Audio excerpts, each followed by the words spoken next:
Voilà, messieurs et dames, je vous dis bienvenue. Vous qui avez l'habitude de nous suivre de partout, vous qui avez l'habitude de suivre votre magazine Paradoxe présenté par Général Collin, on est là, vous édifier, comme on le dit, vous édifier, vous informer.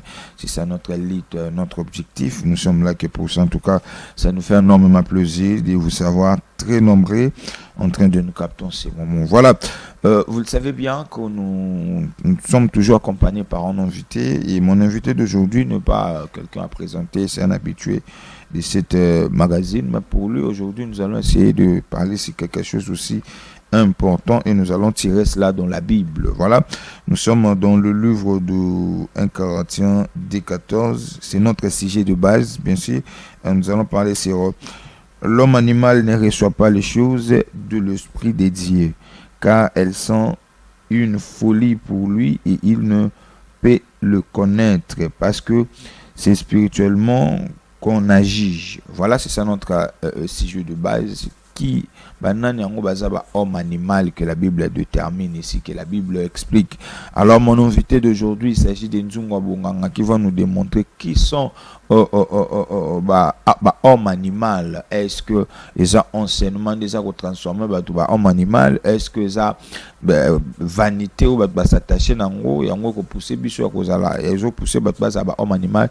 Nous allons découvrir avec Nzunga Bonganga. Je pense également saluer la personne qui réalise, la personne qui est au four à moulin, la personne qui est en train de réaliser cette émission en beauté. Il s'agit de Plamedi Wizi. Je vous salue en tout cas, de bon boulot à vous. Comme j'avais dit tantôt, il est avec nous Nzunga Bonganga na peshi beauté. Zamba zalo kumu mbote mingi na bandeko na biso nyonso balanda biso tika ete kumba Yesu Masihi asili kosekwa ezalo kumu nazo senga na bino bo simba Bible bout de papier, carnet, stylo, bon noté. Nazo ba bien, bon noté. Makambo lobby et OCP Sabino. Merci. Voilà, toqué rapidement 1 Corinthiens D 14. La Bible nous parle des hommes animaux. Au bas qu'on recevoir en fait Ngouya tout grâce à Nzambete. Qu'est-ce qu'on peut comprendre selon le Troisième Testament? C'est cette passage il y a 1 Corinthiens D 14. Et continue tina 15 et même tina 16. Même si Nzambe azalo kumu na bolingo ya Nzambe tango akilaki mokili akilaki biloko nyonso ezomonana na ezomonana te akilaki pe banyama mais tango akeli banyama Nzambe apesa banyama kombo te apesaki mutu possibilité ya kopesa banyama kombo eza mobali nde apesa banyama kombo siko banyama wana bazali na kati ya batu. Banyama bazana katia batu, c'est-à-dire banyama ba se transformer en humain bazana katia batu. Ça veut dire na mukanda ya Luc 10 verset Luc 10 verset 2. Il leur dit la moisson est grande mais il y a peu d'ouvriers. Priez donc le maître de la moisson d'envoyer des ouvriers dans sa moisson. Partez, voici je vous envoie comme des agneaux au milieu des loups. Olia tinda bato azotinda ba agneau. Tango atindi banyo azotinda bango epa banani ya balu oli atinda bango epa ya batu oli atinda bango epa ba disciple oli atinda bango epa ba fidèle ma otinda bango balu so balu ravisero wana tilelo bakufa nanu te bazali siko bango balu balinga ko comprendre makambo ya Nzambe perception différence baza caractériser na nini balu baza méchant banyama moko animo moko méchant o balinga te muto aravir. Comment tu ko caractériser par bango rapport na homme oyo asa monique yese ça va ici ça va mais yo yaka otumola bango ebisa bango ki makambo zo sala neza ya bonzambe to ko situka lion abimi toi na zamba aye aliyo ya moni bato ko ba Samson baza ko bunda na ba lion ce n'est pas pour rien parce que lion wana eza na kati ya mutu nyonso aza na nyama puisque ba mauvais compagnie o bazo gérer lelo mokili eza ba nyama ya moni nyoka pe abimaki na champ pour être à séduire mwasi nyoka na utaki wapi autaki na kati ya jardin parce que azalaki wana na jardin azalaki na mabanga nyonso o Nzambe ayebiki o ezabwe tellement mwasi azalaki na makambo ya masolo ya Nzambe te po na réunion ya Nzambe basi bakotaka te ya omoni Paul ayebisi basi na kati ya lisanga ya basantu baloba te. Ça veut dire soko za na kati ya bonzambe ya solo ko permettre te mwasi aloba po mwasi nyonso ayokaka mongo ya nyoka mwasi nyonso ayokaka langage ya banyama ya omoni lelo basi ebele soki nyoka alobi bayoki na facilité mais soki Nzambe alobi bakoyoka te Pourquoi? Parce que bango balingi mingi ba semence ya serpent. Ça veut dire entre semence ya bonzambe, oyo comme ma vie éternelle. Na semence ya serpent, oyo comme ma vie passagère, oyo ma vanité, oyo ma courte joie, oyo ma ba joie moko boye, o tala boye, bato yango ba basula. Mais bazo sepela nzambe asali. Parce que biloko nyonso wana eza parmi vie humaine au bato azo traverser na kati ya monde oyo eza na mboko ya diable. Ya moni le loto za na 3e testament pour te faire calmer nano. Mais parce que nzambe tango amoni banyama batondi mingi na kati ya mokili a regretter pourquoi asali mutu. Na Genèse 6 alobi ako détruire na mutu na nyama. Parce que marche ya bato ezaka ya bonyama. Bato balingi mingi bonyama ke bonzambe. Balingi mingi ba muma ya bonyama, ba fruit ya bonyama, ba acte ya bonyama, ba œuvre ya bonyama ke ba œuvre ya bosantu. Or biloko nyonso ana ezosala sikoyo moye mokili ezala na kimia ezate. Yango moye na mukanda ya Genèse 6 verset 5 alobi boye. L'Éternel vit que la méchanceté des hommes était grande sur la terre et que toutes leurs pensées toutes les pensées de leur cœur se portaient chaque jour uniquement vers le mal. Pourquoi? Parce que batondi na bonyama ebele. Okota muto azosala makamotali, est-ce que muto asambela to asambela te? Méchanceté à lobinga yo. Violence à lobinga yo. Haine à lobinga yo. Manque d'amour. Nenge na oteabwe. Combien de personnes bo souhaiter lenga liwa? Or makamnazol be na ezota na Bible. Combien de personnes bazoko tianga ba ambishi? Pourquoi? Parce que bazangi bolingo. Pour ceux bazangi na bolingo, bazangi na banyama ya mabete, bazangi na bonyama ya bien. Banga ba comprendre que non, toyo kanano ye, na suka to poser question, to kotala soki azana raison par rapport na makambo azolo. Mais le lengi nzamba tambola kina Moïse, le lengi nzamba tambola kina batu nyonso ba nzamba ya confier ko mission ya ko gagner ba âme, il n'avait pas martelé, ya ko lobela ko démontrer ba la kisaki biso homme animal, mais ce que yo y a dans 3e testament, ozo boycotter loi, ozo boycotter grâce. Non, côté ce qu'on a fait dans 3e testament, au boy loi, au boy grâce. Mais place nini, ozo démontrer dans 3e testament qu'il y a des hommes animaux et puis leurs caractéristiques. C'est beaucoup plus là où je suis. Parce que yo ozo boy loi, au boy grâce. Si photo zo ça va dans mémoire. Na Hébreux 10:4. Hébreux 10:4. Car il est impossible que le sang de taureau et de bouc ôte les péchés. Makila banyama ezali. Mais tout le temps bato bazozo makila banyama nde bazosala ngo sacrifice. Makila bonyama wana Moïse azalaki nango. Azalaki ko petola nango ba biloko nyonso ya ndako nzambe. Siko biloko wana nyonso nde za bakiti ya lelo uzomona moto azoma makanisi ya bonyama. Oliazo makanisi ya bonzambe ubi ata ya bomoto. Atiango na mesa no azui makila ya banyama. Ça veut dire makambo mutu oya yebi nzambe te. Azosala ndepe omoni mutu pe na mibeko ya nzambe o ezali loi mais azosala yango siko ba mibeko nyonso wana ezosala ke makila wana mutu akokoma ka musantu azate bato bazotikala kaka na koswana kobomana koyinana lokola banyama na zamba maître azate mutu nyonso azobima lion mutu nyonso alingi yende aza okotala bwe otikele pe eloko yango ezo marché pete okopesa ye eloko yango bon neti o weleli yango yo ozana ozali lion olingi te bato mususu baya sala yango esimba pete. Ba esprit wana nde omona mutu aza tout le temps zaka ko kende ko sambela kan nzambe na ngai salela ngai nzambe na ngai bonyama na bonyama siko homme animal mutu ya nyama bonyama lolengo wana akotikala ka jamais ko comprendre makambo nzambe pe akotikala ka jamais ko ndimela yango mais siko tango azoya nzambe azana posa te ke banyama na batikala banyama esenge siko banyama na ba se transformer ba koma batu pe ba koma ba esprit yango moni na mkanda ya Apocalypse 4, verset 6. Et le Bible. Apocalypse 4, 6. Il y a encore devant le trône comme une mer de verre semblable à des cristals. Au milieu du trône, autour du trône, il y a 4 êtres vivants remplis de yeux devant et derrière. Le premier être vivant est semblable à un lion. Premier être vivant, Zanyama. Aza lokola nani? Lion. Aza être. Mais azala kwa lion donc mona lion na fandi église na ngai bandimi na ngai mutakolongola nga na bango azate mais entre tazo me bango na bonyama okuta bato na église babundaka chaque fois bawelela ba yibaka na mbonga mabonja biloko nyonso na okuta mais bonyama esenge to mona ngo libanda me to okuta même na kati église siko bonyama wana omona pe bakolinga pe kolongwa place wana pe parce que bakoyi ba lion lobi le premier être vivant est semblable à un lion, le second être vivant est semblable à un veau. Le troisième être vivant est en face d'un homme Et les 4 êtres vivants est semblable à un aigle. Moni banyama nyonso ba aigle. Bangombe, bango nyonso na ba komi bansambe. Ba fandi na trône. Ça veut dire que mona muto azabu otali boy. Afandi boy koyoka boy makambo azoloba, otali boy otali Bible, otali référence biblique, oya kotala makambo azosala. Ezo balana te. Mais kotala boy akanzami azui bantaba, atie bango na singa.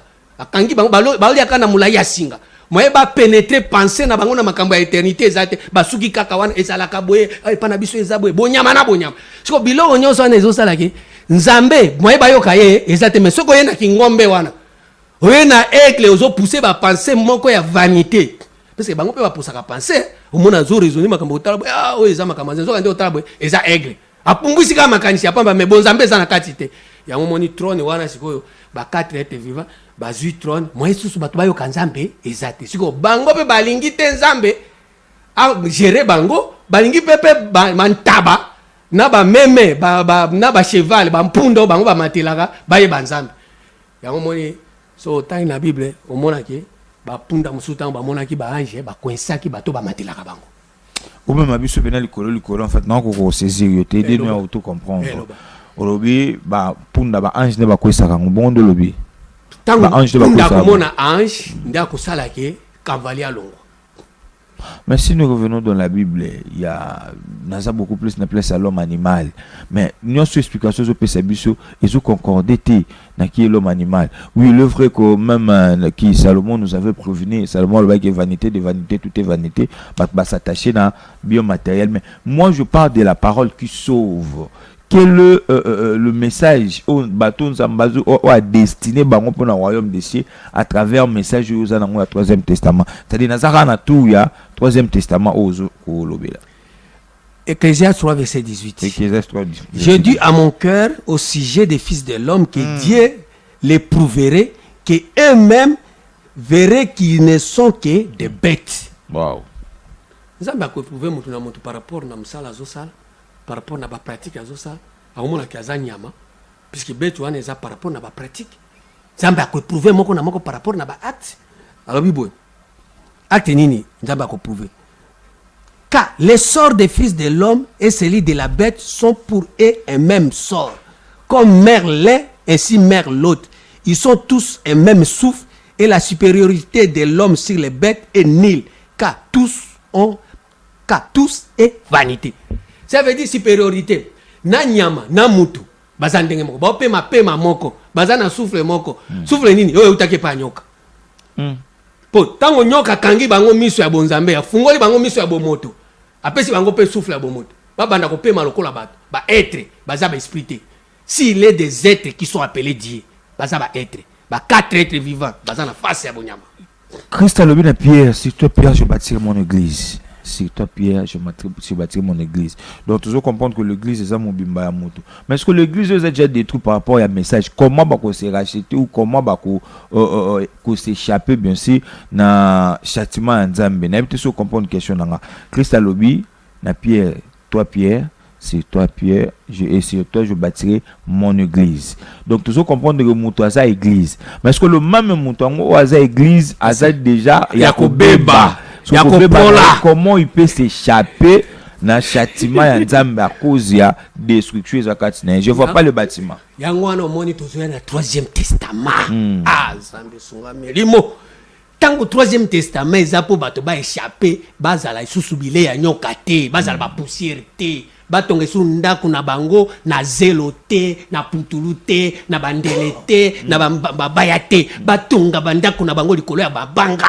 Po ete soki mopepe ye mbonge ye bandako ekoya lisusu te. Mais lelo bandako nyonso oko na mosali ensemble na chevêque na zeni zwa mbongo tia wana église mwangani omona na tina ye église mwangani soit moi si là c'est jipe ya mukuse ale kaliboso na yoko mona so tala tibo église mobimbezo mwangana kana ba na jeune fille ala tika jipe ya mukuse mipende ya pembe oko mona teka za mwana nayo oko mona teka za leki nayo pe aleki naye mais obandi asumuki yondo ozosumuka parce que misu na yo eza na libanga te misu ne tondi ba poussière yango mona makamnyoso eza kama bebo siko tango adana eba bazo tambola mutakala liboso nzambe.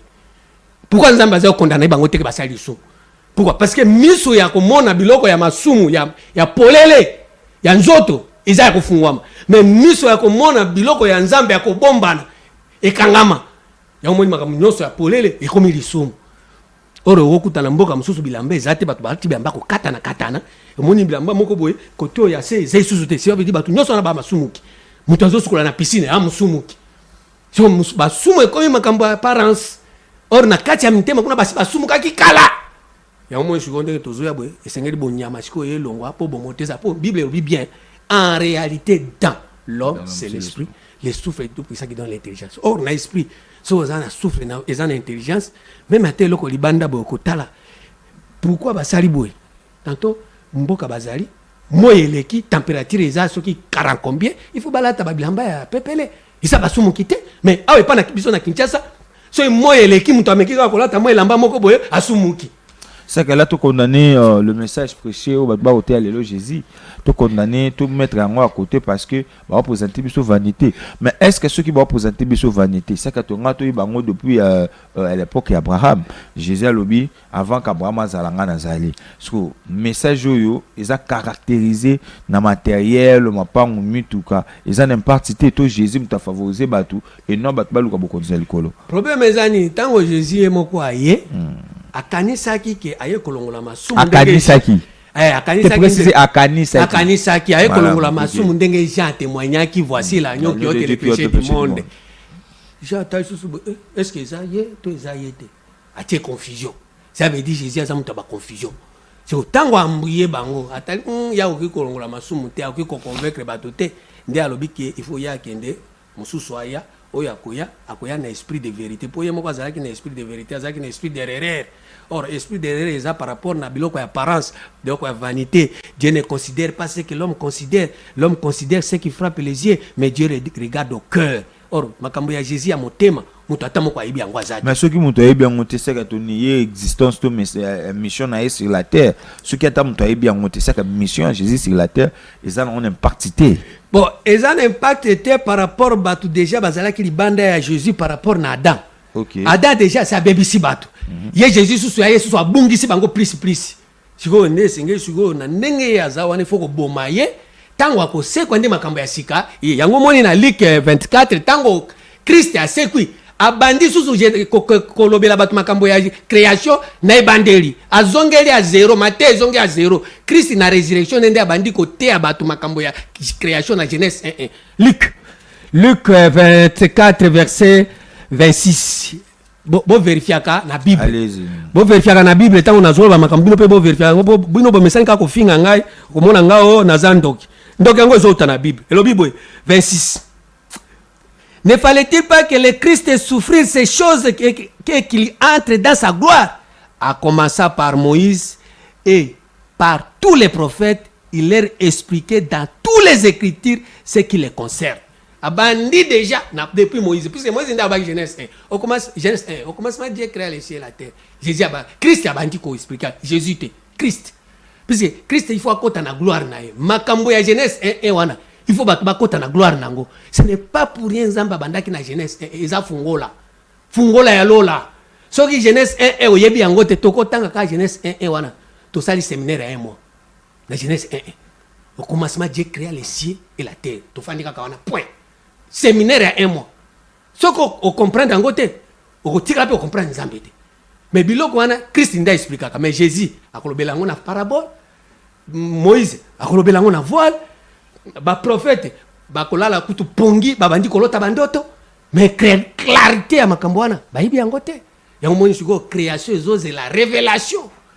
Est-ce que tu peux sans Nzambe raison na Bible bisiko koloba ke Nzambe a regretté d'avoir créé l'homme parce que oza kata mutu to koloba mutu de la ezaka mabe nyonso mutu azana ngoza mabe c'est le message na yo c'est que tu peux sans Nzambe ye moko mukolo mokili raison na lobaki ki la a regretté zo se repentir pourquoi est-ce que a créé ki mutu makambo wana ozoloba eza na raison yango na moni tango bayebisi Jésus ke bamoni mutu moko abotami aveugle uta abotama depuis libumu ya tata na abotami aveugle babi eza faute ya nani ya tata to ya mama bi non eza faute ya tata te eza faute ya mama te ezali kaka po volonté ya Nzambe sa nini ekokisa po Nzambe moko nde alingaki bongo Nzambe nde aprometaki bongo depuis asaleli yango bongo pourquoi parce que na mukanda ya Ézéchiel 20 verset 25. Nzambe moko nde alingaki biloko wana ezala bongo. Siko asalaki bongo po anini? Asalaki bongo po ayebi ke bao bayaka liboso baza bamiyibi. Bango bakende nalo liboso ya koya na nsima. Ça veut dire ba brigand wana ba miyibi wana eza Jésus, eza Moïse. Baza bois vert na bois sec.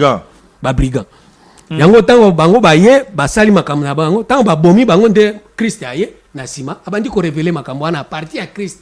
Or Christ nde volonté ya Nzambe. Jésus eza volonté ya ba Marie, bato balingi mingi biloko ya nzoto. Yango moni lelo soko yena makambo ya nzoto bakoyamba yo, mais soko yena makambo ya Christ eza mystère. Oyo ezali mystère ya Nzambe. Oyo eza ba révélation. Ba yo kaote. Na mukanda ya Ézéchiel 20 verset 25 elobi boye. Ézéchiel 20. J'ai leur donné aussi des préceptes qui n'étaient pas bons. Après si bango makambo eza malamu te. Je leur donné aussi des préceptes qui n'étaient pas bons et des ordonnances par lesquelles ils ne pouvaient vivre.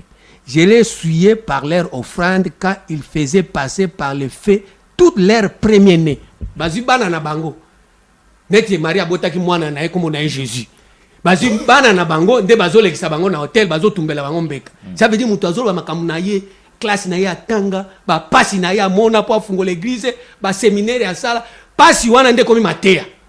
Olia ko luka ko kotisa bato na révélation ya makambo ya Nzambe ya komi ko ba pasi na ye.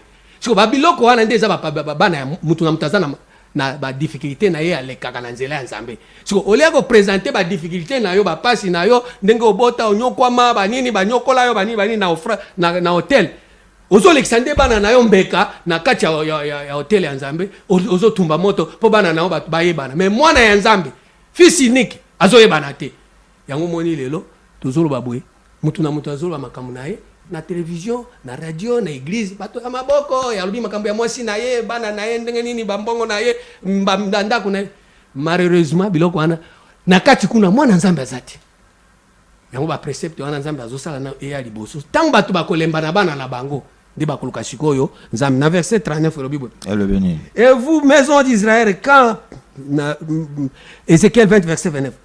Et vous maison d'Israël, ainsi par l'Éternel, allez servir chacun vos idoles.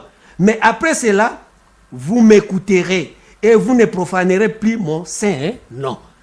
Mutamta servi nano ba ikeko nae. Mutamta sa no makam nae. Menasima.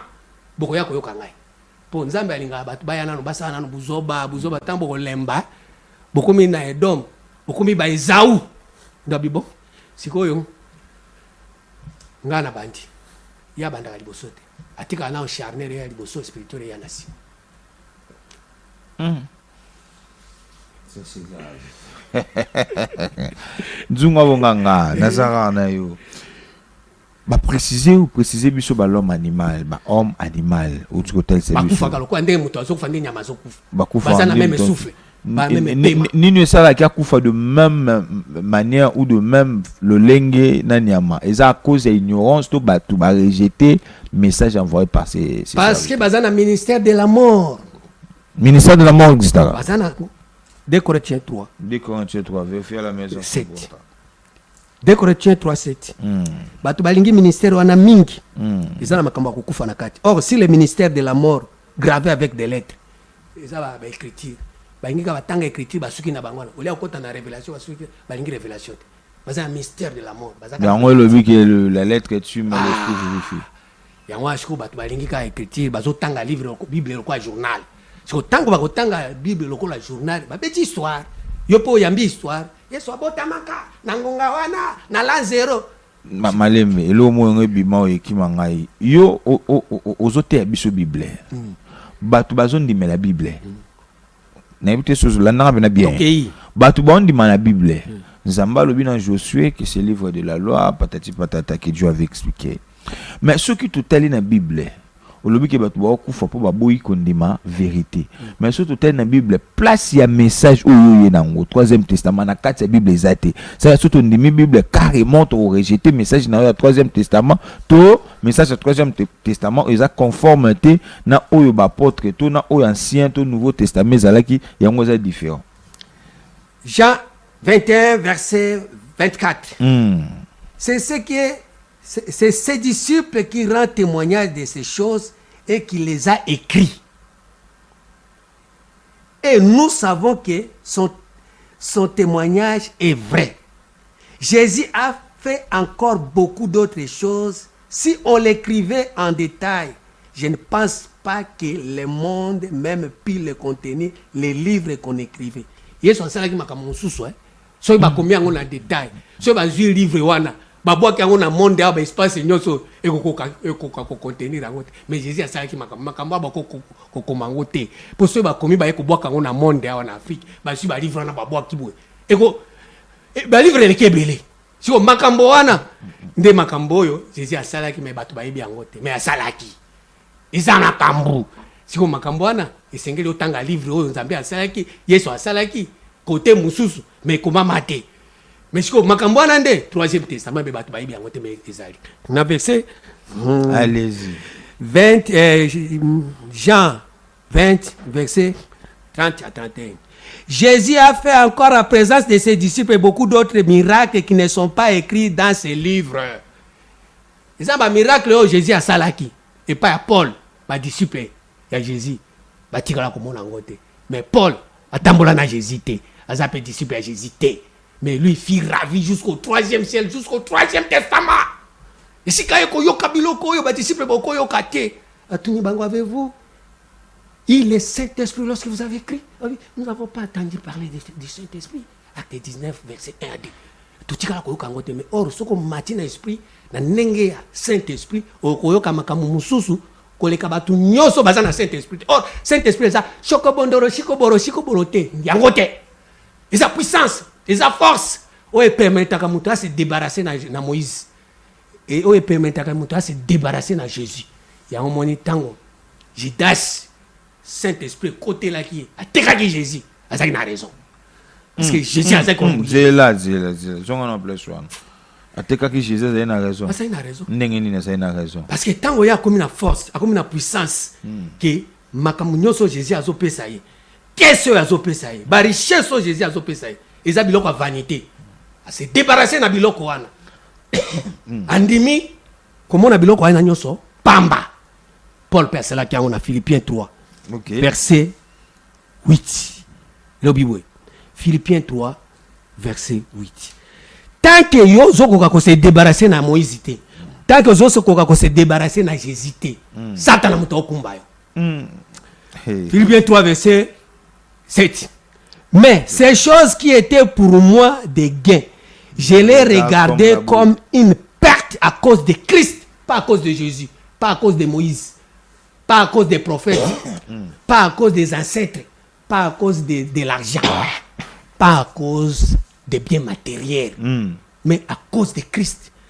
Or, ce que nous avons continué à faire Christ, c'est le bon yaka.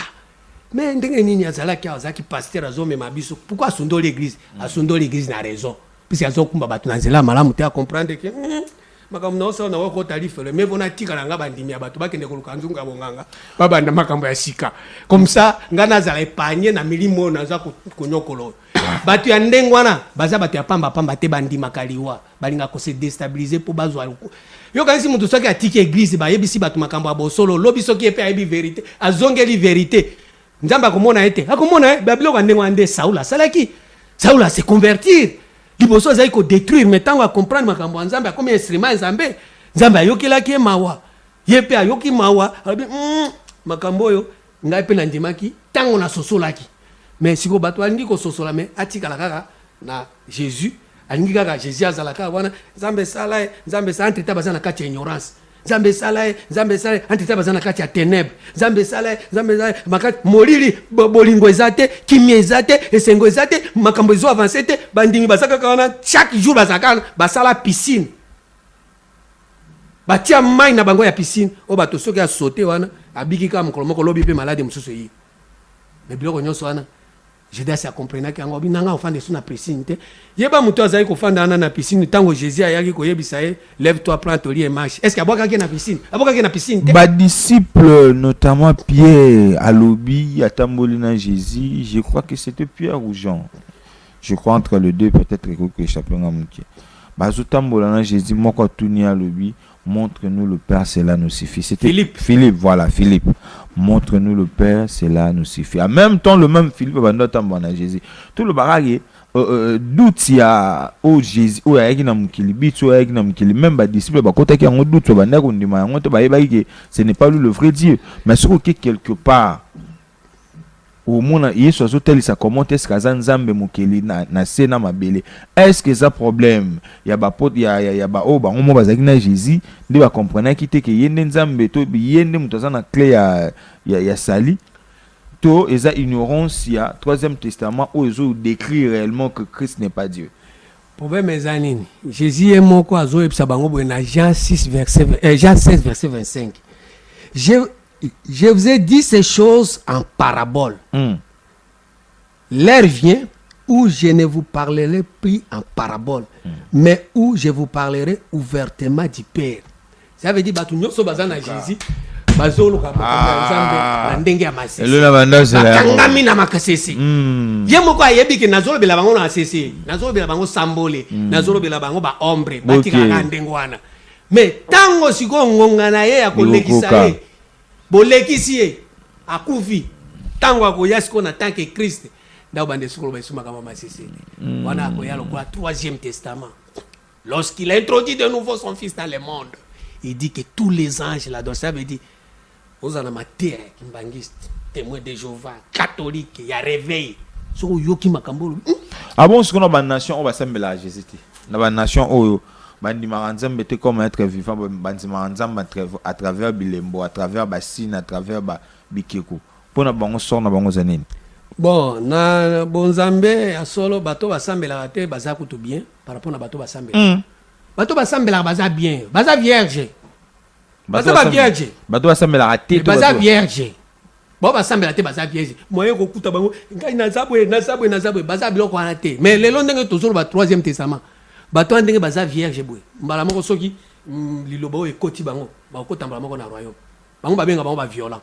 Puisque balinga ate muto sa comparer na esprit na bango ba dominer bango ba banda ko tia bango na ba dorme ba tia bango na ba religion ba kanga bango esika moko boye esprit na bango e banda ko développer te. Mais tango ba koyoka kama makambo troisième testament mbala moko ba koti na royaume bango baza na facilité okota na royaume. Pourquoi? Parce que Bible lobi na mkanda ya Matthieu 5 verset 3. Errez les pauvres en esprit. Baza pauvre en esprit ba.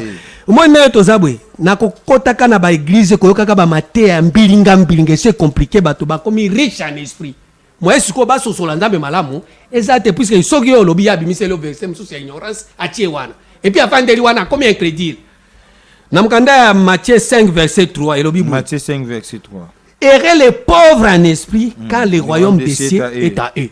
Pauvreté à esprit, ça veut dire on accumule ma science et belé on accumule ma cambo et belé on est sali que le lot comme kilo, on comme docteur de la loi. Et moi Jésus a dit, docteur de la loi, il faut que vous naissiez de nouveau. Pourquoi? Parce que à ça naître déjà par rapport à la chair et puis à comme docteur. Naissance ya ki docteur wana ezali par rapport au côté église au côté Matteo o vimbe comme munene o sikoyo nzela ya bonzambe ya royaume comme la kwa lidusi atonga yo sikoko kota ndenge ni oza munene na lidusi atonga comme pasi moi sikoyo kota ezate yango moni tozote yabwe moi yo kabiso ezate tango nazolo babwe makamuna yo ya bokoko ezoya nazolo babwe makamuna yo ya ki protestant ki mbangiste ba science na yo ba séminaire ba symposium ba sale ba nini koti na mutu moye makamwa nzambe ezo esika ezate mais na bolingo nzambe ndenge tolo babwe bato baza ba stérile bato ba botati bato ba makambo ebelete baza bato esengo aboso bakufina bakufate troisième testament ya epona bakufate ndenge tozabwe soki bakutani kana maloba ndenge yabwe Romain na moyo makanda Romain 2 verset Romain 2 combien vient à la maison Romain 2 7 bango baza bien bato baza balingi moni mutu afandi na assemble la kana susi ko kanisa te kaza mutu ya nzambe mais aboya za la punda ya mutu aboye te bato so ba matela ya bibwe. Réservant la vie éternelle à ceux qui, par la persévérance, a bien faire recherche l'immortalité, la gloire et recherche l'honneur, la gloire et l'immortalité. Bato ba yebi makambo ya vie éternelle, bango balingaka nini? Makambo ekufaka te. Makambo elekaka te. bazoluka babiloko eza immortel or makambo ya vie éternelle ezali siko bango bazalaka baincrédule te bazala bato bazomona babiloko ya vie passagère okende poto amoni poto eza yango na problème te akendeke azongaka eza yango na ntina te amoni okozwa mbongo asombi déjà ndako mosusu aza héritier babiloko nyonso wana aza nango moye oyebisa yeke okozwa mbongo azomona yango te tata na ye mama na ye baprépara déjà avenir okoba amoni ezelo moko ya grave te or ye soko meme siko makambo ya vie éternelle mbala moko abi oyo eza makambo ya immortel makambo ekufaka te yango or makambo ekufaka te wana mutu nyonso azali stérile akolinga nini abota or na kati ya makambo ya Nzambe toza na bato baza na conscience na bango eza na souci ya vie éternelle baze bayitaka kaka abota abala asa souci soki lelo na kufi marki na boti na moni mona ko kende wapi or makambo ezalaka éternité yango nde soko kufi yango nde kozonga pa Nzambe puisque Nzambe apesaka esprit selon Ecclésiaste 12 verset 9 esprit oyo yaka wana yango nde kozonga pa mais tant que yo koti na makambo éternité te okufi mbala moko ke na moto yango moni toza na 3e testament poto koti na makambo éternité or makambo éternité za makambo ya apparence te makambo éternité za makambo motema makambo ya foi or foi ezali makambo mutu soki ayoki Christ tango yoki Christ ndio koti na foi soko yoki ba prophète yoki kimbango yoki ba Mahomet yoki ba Bouddha Dieu de noir batu nyonso na zolo bana eza par rapport na ba culte ya batu bazo sala ba culte des anges siko biloko nyonso wana eza na vie éternelle eza na vie mais vie passagère oh tango batu bazo epanza Nzambe za na posa mutu nyonso ayeba nano ye a reconnaître ye ata ozwi ba biloko ya vie passagère eza ba reste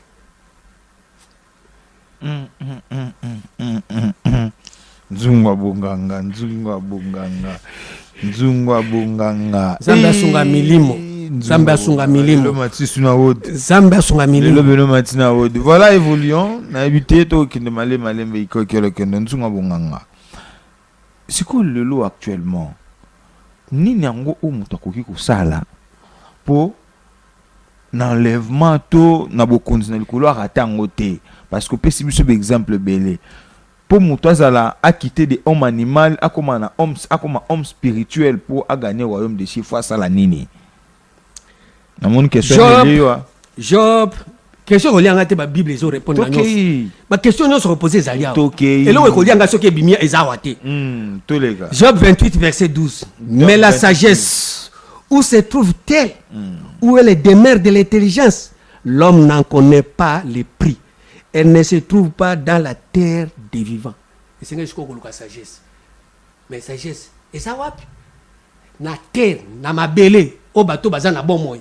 bazali sagesse ezawa na te ça veut dire que bato nyonso bazana mabele ole bazala ta na ciel ole bazala na ciel bango ba se retrouver na terre ndana bazana sagesse or kuna sagesse ezala te yango senge siko koluka sagesse or mutu atamoko aluka sagesse azate bato balukaka mbongo balukaka mabala balukaka ba voyage ba visa balingi ba blo mais eloko ya Nzambe yazwa linga siko toluka nde sagesse abi la sagesse où se trouve-t-elle où est le demeure de l'intelligence eloko leki biloko mibale wana ezate koluka sagesse koluka intelligence Proverbe 16 verset nalingi Bible oyo nalingi yango mingi bino bato boboyaka Bible oyo na ebité le Bible combien acquérir la sagesse vaut mieux que l'or combien acquérir l'intelligence est préférable à l'argent ça veut dire sagesse na intelligence eleki muto azolo kende koluka or mais siko bato balinga koluka sagesse te baluka intelligence mais na 3e testament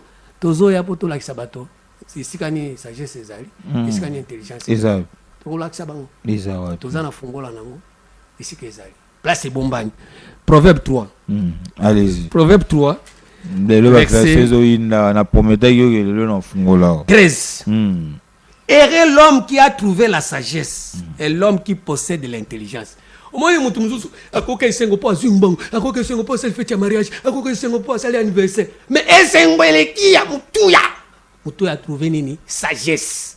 Et c'est moi Moutouya. Moutou a trouvé intelligence. Car les gains qu'elle procure est préférable à celui de l'argent et le profit qu'on en tire vaut mieux que l'or. Elle est plus précieuse que les perles. Elle a plus de valeur que tous les objets de prix. Oh, biso to ça na immeuble, sagesse le kiam.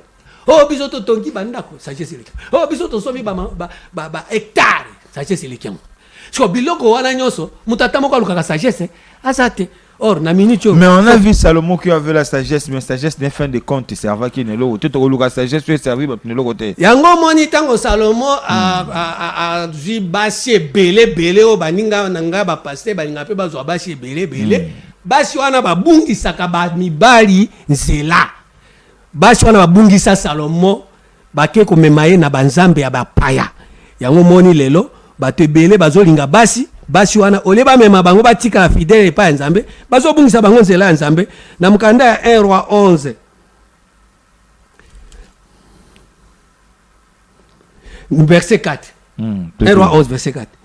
À l'époque de la vieillesse de Salomon, ces femmes inclinaient son cœur vers d'autres dieux et son cœur ne fut pas tout entier à l'Éternel son Dieu comme l'avait été le cœur de David son père. Basi wana ba détourner mutema ya Salomon et pas banzambe ya bapaya. Ça veut dire ce que moni mutu azana basi ebele yeba ke mutema na pas nzambe ezesute. Bango na nzambe ba communiquer avec soute. Rapidement 3 minutes to retenir nini parce qu'on signe que le temps de partenaire c'est que le temps to retenir nini. Elo ba mutu otoki ko retenir que l'homme animal.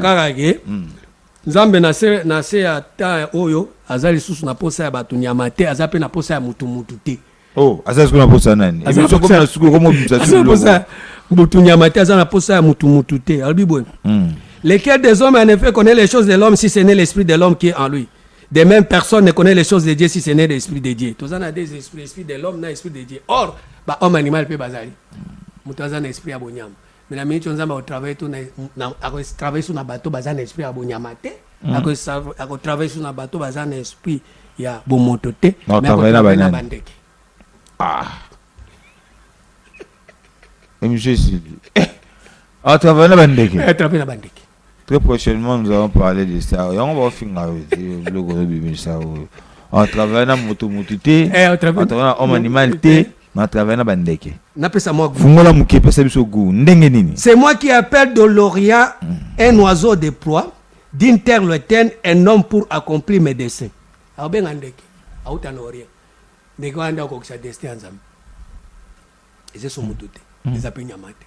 Voilà, ça n'est fini pour aujourd'hui. Je pense qu'on se limite ici. Nzamba va utiliser bandeke. On est étranger. Merci à merci pour la réalisation. Merci tout le monde. Tout ça, j'ai dit tout ça. J'ai dit tout ça ce soir. Vous êtes passé à docteur. Quelques poussières de minutes. Apocalypse 19, verset 17. Et j'ai vu un ange qui se tenait dans le soleil et il s'écria d'une voix forte, disant à tous les oiseaux qui volaient par les milliers du ciel, venez, rassemblez-vous pour le grand festin de Dieu. Voilà, et monsieur Sidi, j'ai dit que Dieu bénisse le Congo, que Dieu bénisse la RDC, que la paix quitte nos esprits. Portez-vous bien, au revoir.